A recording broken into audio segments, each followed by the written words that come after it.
ओम नमो भगवती वासुदेवाय नमः। जय श्री हरि। प्रिय श्रोताओं, आप सभी को सावन पुत्रदा एकादशी की हार्दिक शुभकामनाएं।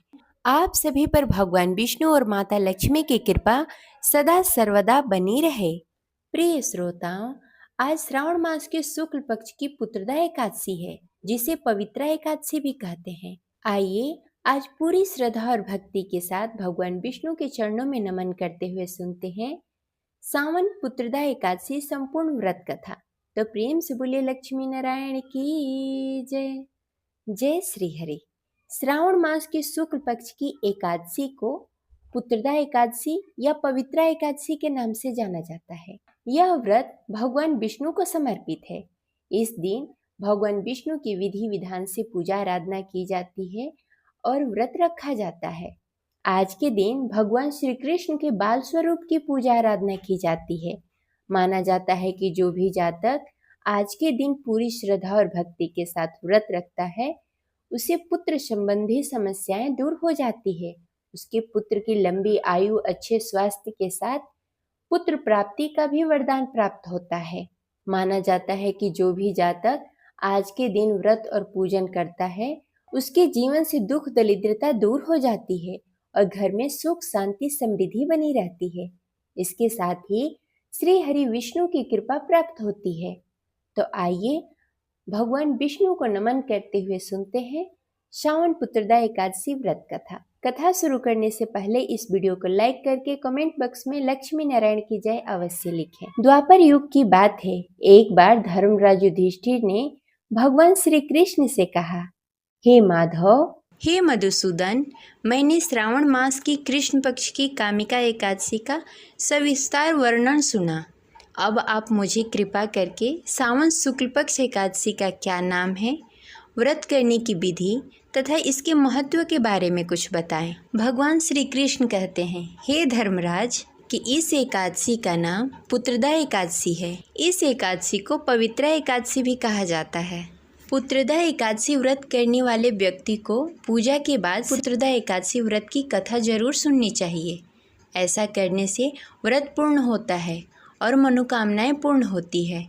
अब शांति पूर्वक इस कथा को सुनो। इसके सुनने मात्र से वाजपेयी यज्ञ का फल प्राप्त होता है। हे धर्मराज, इस कथा को ध्यान पूर्वक सुनो।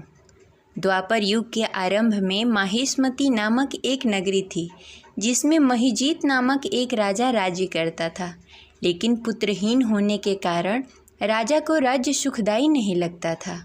उसका मानना था कि जिसकी संतान न हो, उसके लिए यह लोक और परलोक दोनों ही दुखदायी होते हैं।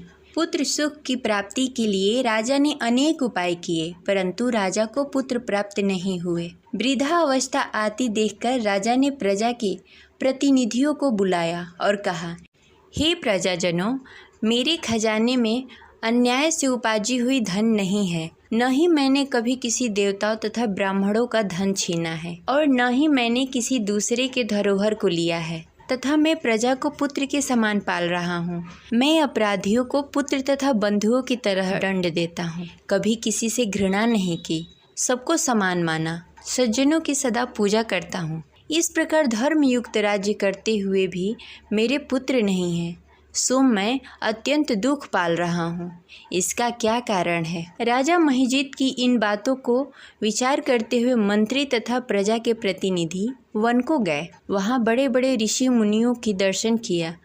राजा की उत्तम कामना की पूर्ति के लिए किसी श्रेष्ठ तपस्वी मुनि को देखते फिरते रहे। फिर एक आश्रम में उन्होंने अत्यंत वयोवृद्ध धर्म के ज्ञाता, बड़े तपस्वी, परमात्मा में मन लगाए हुए, निराहार, जितेंद्रिय, जितात्मा, जित क्रोध, सनातन धर्म के गुण तत्वों को जानने वाले, समस्त ज्ञानों के ज्ञाता लोमस मुनि को देखा, जिनका कल्प के व्यतीत होने पर एक रूम गिरता। फिर राजा के मंत्री और नगर के नगरवासी सामने जाकर ऋषि को प्रणाम किया। उन लोगों को देखकर मुनि ने पूछा कि आप लोग किस कारणवश यहाँ आए हैं। निसंदेह मैं आप लोगों का हित करूँगा।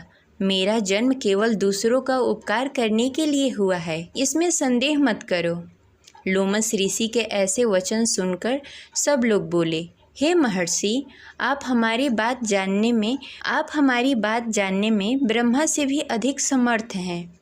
अतः आप हमारे इस संदेह को दूर कीजिए कि माहिष्मतीपुरी का धर्मराज राजा महिजीत, जो कि प्रजा को पुत्र के समान पालता है, फिर भी वह पुत्रहीन होने का कारण क्या है। उन लोगों ने आगे कहा कि हम लोग उनकी प्रजा हैं, अतः उनके दुख से हम भी दुखी हैं। आपके दर्शन से हमें पूर्ण विश्वास है कि हमारा यह संकट अवश्य ही दूर हो जाएगा, क्योंकि महान पुरुषों के दर्शन मात्र से ही अनेक कष्ट दूर हो जाते हैं।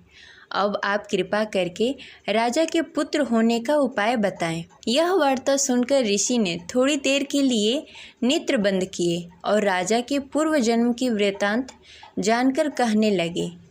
यह राजा पूर्व जन्म में एक निर्धन वैश्य था। निर्धन होने के कारण इसने कई बुरे कर्म किए हैं। यह एक गांव में दूसरे गांव व्यापार करने जाया करता था। एक समय ज्येष्ठ मास के शुक्ल पक्ष की द्वादशी के दिन मध्याह्न के समय, जबकि वह 2 दिनों से भूखा प्यासा था, एक जलाशय पर जल पीने गया। उसी समय पर एक तत्काल की ब्याही हुई प्यासी गौ जल पी रही थी। राजा ने उस प्यासी गाय को जल पीते हुए हटा दिया और स्वयं जल पीने लगा। इसीलिए राजा को यह दुख सहना पड़ रहा है। एकादशी के दिन भूखा रहने से वह राजा हुआ और प्यासी गौ को जल पीते हुए हटाने के कारण पुत्र वियोग का दुख सहना पड़ रहा है।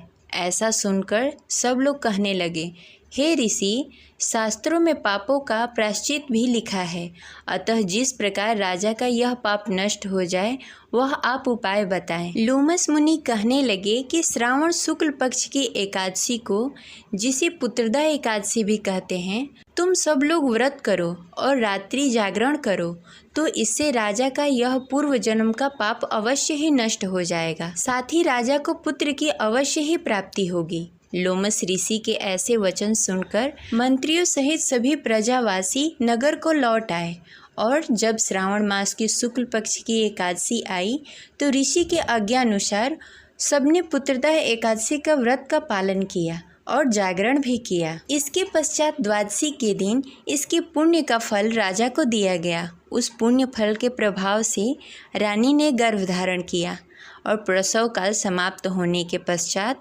उन्होंने बहुत ही तेजस्वी पुत्र को जन्म दिया। इसलिए हे राजन, इस श्रावण शुक्ल पक्ष एकादशी का नाम पुत्रदा एकादशी पड़ा। अतः संतान सुख की इच्छा हासिल करने वाले इस व्रत को अवश्य करें। इसके महात्म्य को सुनने से मनुष्य सब पापों से मुक्त हो जाता है और इस लोक में संतान सुख भोग कर परलोक में स्वर्ग को प्राप्त होता है। इस प्रकार यह कथा समाप्त हुई। आशा करते हैं आपको अच्छी लगी होगी। इस वीडियो को लाइक करें और ज़्यादा से ज़्यादा लोगों को शेयर करें। मिलते हैं अगले वीडियो में, तब तक के लिए हरे कृष्णा, राधे राधे।